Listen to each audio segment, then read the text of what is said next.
Number 4. This record is the angriest thing I've heard all year.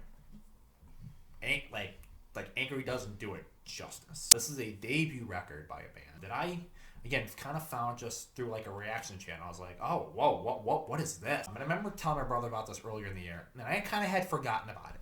I loved it when I was doing it the first like 4 or 5 times, and it kind of just fell off my radar throughout the year. And I was going back and doing my list, and I was like, let me recheck on this list. Like, what album I forget about? I'm like, oh, this one. I know who it is. And I went back and listened, and I was like, yep. I remember why I liked this for the first reason, and I was like, it has to make my top 10. And the more I listened to it the last couple of weeks, I was like, yep, it's top 5. Almost climbed to the top 3, but there's one record above it that I had to switch ahead of it just based on, last second listen. This is Pupil Slicer with the album Mirrors. This is the angriest thing you're going to hear all year. It's almost 40 minutes of just pure, just pissed off, just some of the most brutal mathcore that you're going to hear all year. Think like Dillinger Escape Plan in like the early days. Like their debut stuff when they were just so angry and just wanted to convey a message. Man, this record is just, it is unrelenting. They have some really awesome guitar work. I know a lot of this I keep bringing up, but like for a mathcore record like this, they have some really interesting lead work that is so impressive. It's super shreddy at times. It's super bouncy at times. When it gets really heavy and really angry, they down tune it and it just sounds awesome. This is a 3-piece band. The drummer's sick. 37 minutes. I'm like, how? Dude, like, do you take a break? Do you need water? Do you need a rest? Like, it's insane what he can do. It's just so fast. And then the lead singer, man, she just is just angry at the world. I don't know what the world did to her, but my God, I love it. And like, it's aggressive. It takes no prisoners. It is 37 minutes of pummeling. But there are some clean elements to it, which is really cool that they're able to kind of like slow it down mid-song and kind of let it breathe a little bit to kind of give that atmosphere of time to kind of settle and kind of give you just like a minute to breathe. And then it goes right back into just pummeling your face in.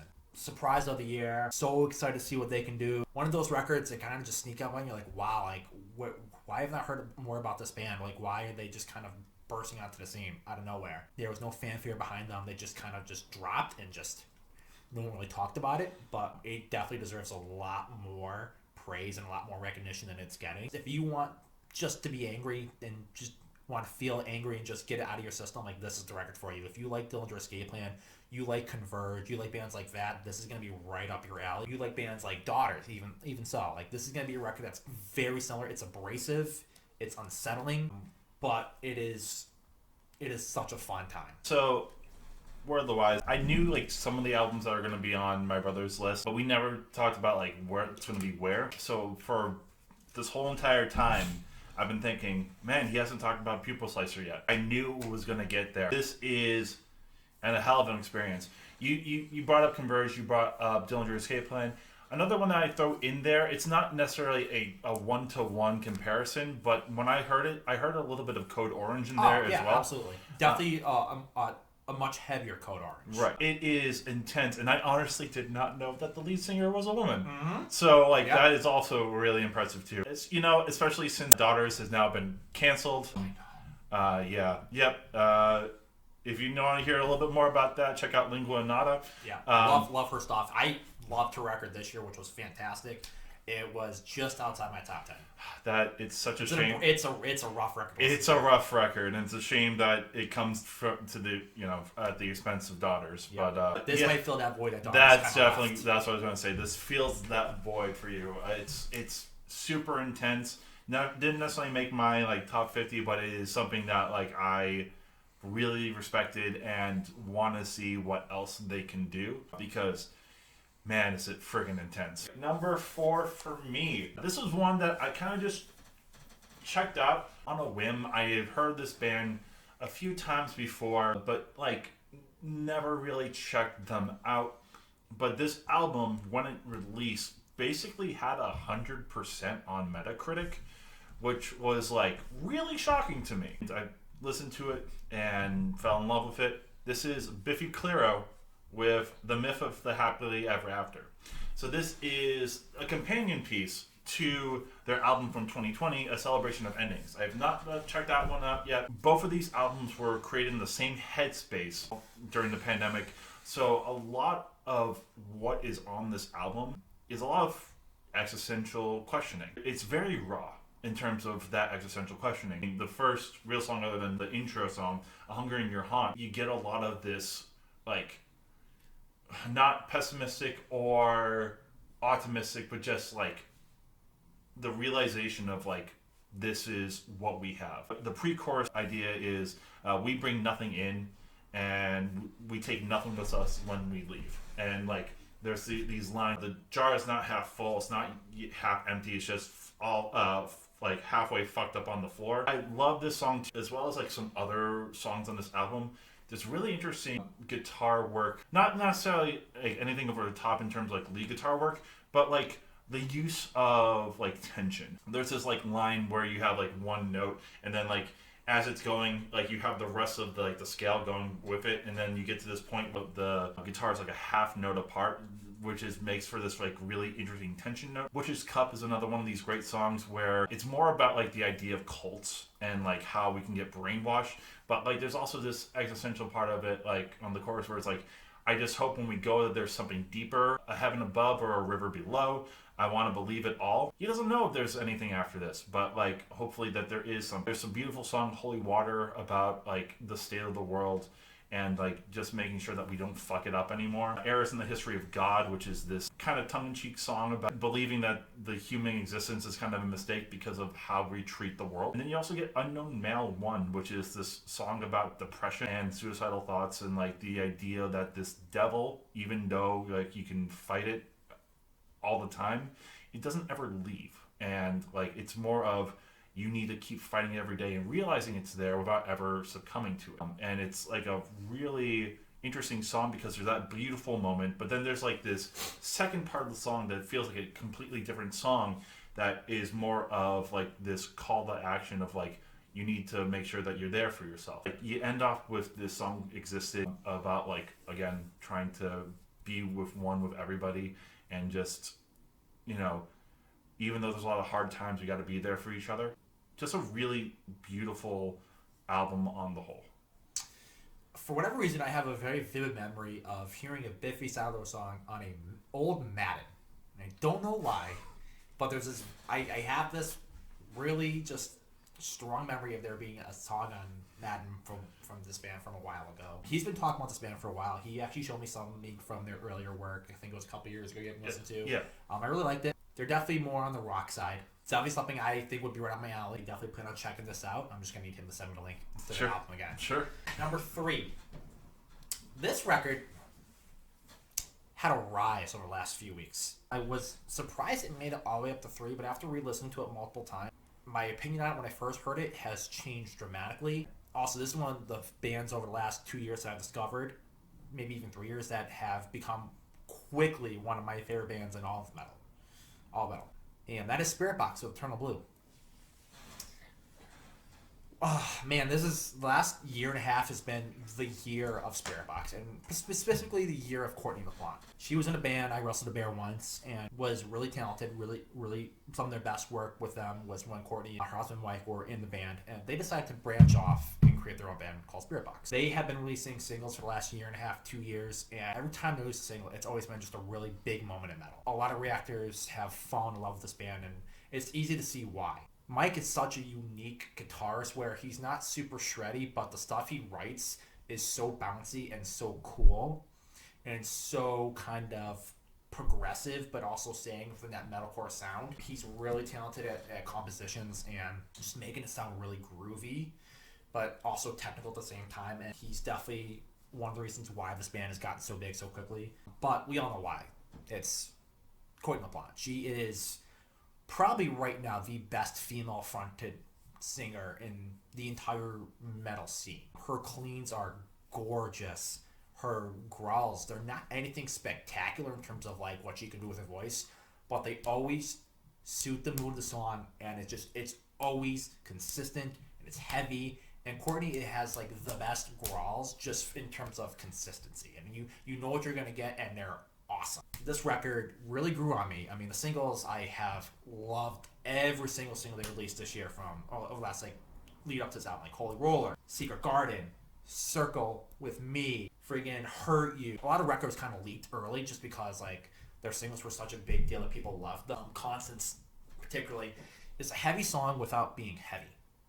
Subject matter is Courtney was unable to visit her grandmother during COVID before she passed away, and her grandmother had Alzheimer's. And it kind of talks about losing your sense of self, how it feels to lose what makes you you. And there's no growling in it, but like the music is heavy, the mood is heavy, the subject matter is heavy, and that's what Spirit Box really does well. They can get heavy, believe me. Like Hurt You gets really heavy, gets really down tuned, really awesome breakdown in the middle where it just gets really slow and kind of sludgy. But what they do best is this heaviness mixed with this really awesome groove, and how Courtney's able to go from cleans to growls, and it makes it sound beautiful. We live in a strange world with such a unique kind of take for the band. It started off with this electric kind of mode, and it kind of just, it grew. It kind of reminded me a little bit of like early Evanescence in a way, which was really cool. At first I didn't love it, but it really grew on me. One of the standouts on this is Yellow Jacket, featuring Sam Carter from Architects. Like, it's Sam Carter. Nothing else needs to be said. The way Sam plays off Courtney's voice and the way they kind of just go off each other is really awesome. Circle with Me is probably my favorite song on this record just because of Courtney's just vocal performance in this, and also Mike's guitar work. It's super bouncy, it's super heavy, it's groovy. And then there's just finish at the end where Courtney does this kind of like rough singing and has this note at the end where it's really fucking catchy. Holy Roller is the heaviest song on this record. It's 3.5 minutes of just Courtney just screaming and just a creepy fucking and she has music video. This music video where she has like this black light on and this white eyes. Like, it's awesome. Oh god. Holy Roller is such an awesome track. Songs like Silk and the Strings is a really nice dichotomy because it's a little slower and not as heavy. Secret Garden is a track that at first I was iffy about, but the more I listen to it, the more I love it, just because Mike has down-tuned his guitar to almost sound like a bass. And the way he plays it, it's so groovy. It's a little heavy, but nothing other, and it allows Courtney to kind of just carry the song with her vocal range. And I know I keep going back to Courtney, but that's the reason why this band is so insanely good, and it's so hyped, and that's why they deliver on this hype, is because Courtney is such a talented vocalist. And if you ever need any proof, go and watch her one takes. They are outstanding. Courtney in this band are going to be the torchbearers in metalcore going forward, because they're not just metalcore. They expand their sound. They try different things. They're not set in this little box of metalcore. They do so many different things with their sound. And the more I listen to this record, the more I understood what they were trying to do, and the more I really appreciated how much they kind of branched out from just the metalcore scene and how they're kind of trying to push the sound forward. And you can see why, because Courtney's gotten so many features over the last year and a half on bands with like Crown the Empire and Make Them Suffer, and with Era. Like, she is the most in-demand vocalist for a feature in metal right now. And I'm super excited to see where this band's going to be going. I mean, I'm going to go see them on Monday. I'm super excited to see them with... That's Monday? It's Monday with Under Oath and Straight From the Path. Like, it's going to be a really awesome concert, and I cannot wait to see this band live. So, congratulations, Spirit Box with Eternal Blue. Like, man, like, you made a meteoric rise up the board last few weeks just because it finally clicked with me what you were going for. I have like a similar path with this album. I think you've always been higher on it than I have. Oh yeah. At first I was like, this is okay, this is cool, but like I honestly was comparing it between like Evanescence and this, just because of like their style of voice. And I was at first like, okay, I feel like Amy Lee still does a little bit better with writing a melody. But as I've listened to it more and more, this has really grown on me. The vocals are killer. A lot of the guitar work is super interesting. I will say this, if you're going to listen to this album, I highly recommend that you don't listen to it in a car. You actually listen to it with headphones. Yes. And like really good bass boost headphones, because that's where you're going to get like the depth of what this album gives you. You didn't even talk about two of the songs that I find are the best on the album, which is The Summit. I find that just killer. Great track. Killer. And then there's only so many tracks you can talk about on this record. Like, if I talked about this entire record and every single track, and this video would be like 2 hours long. I mean, there's so much to do with this record. I think the title track is gorgeous. Yes. I think It is a slower song. It's a heavier song. And this is where I think she shows her best vocal work in terms of cleans. It's really gorgeous. And like the whole entire album is just really super interesting. I think I agree, and I think we both agree. I think this was the best metalcore album of 2021. Yeah, I agree. This was my favorite metalcore album of the year. You're missing out if you haven't checked this out. I would say give a little bit more of the backstory of how this band came to be, because this wasn't a band beforehand. It was it's Mike and Courtney left I Wrestled the Bear once. They got married while they were in the band, and they decided they wanted to kind of pursue a new sound. Because the Wrestled the Bear once is more kind of chaotic math-core-y. They can be kind of all over the place. That's not Mike's real style. Mike likes to write more stuff like this, where it's more groovy. It's not super techy. He has the capability, but that's not his wheelhouse. He's a better composer than I would say guitarist, and that's saying a lot. He's really talented. And this kind of gave them this creative freedom to be able to do what they wanted to do and not feel constrained by what I Wrestled the Bear once was doing. Mm-hmm. So they're going to have a bright future, definitely. Like, this is, out of all the metalcore that I've heard in a very long time, this is like the best, and it makes me want to see like what else it can. And it's fresh. They bring new ideas to the table. They're not afraid to try things, and a lot for a debut record, a lot of it's stuck, and that's what's so impressive about this band, is that this is a debut record, and there was so much hype behind this band, and they delivered on it, which is really hard to do, and says something about the band, what their future is going to be. Great album. So just like with Biffy Clyro, I would say the top four for me, they all had a chance to being number one, and this one is no exception. Number 3 is Mastodon with Hush and Grim.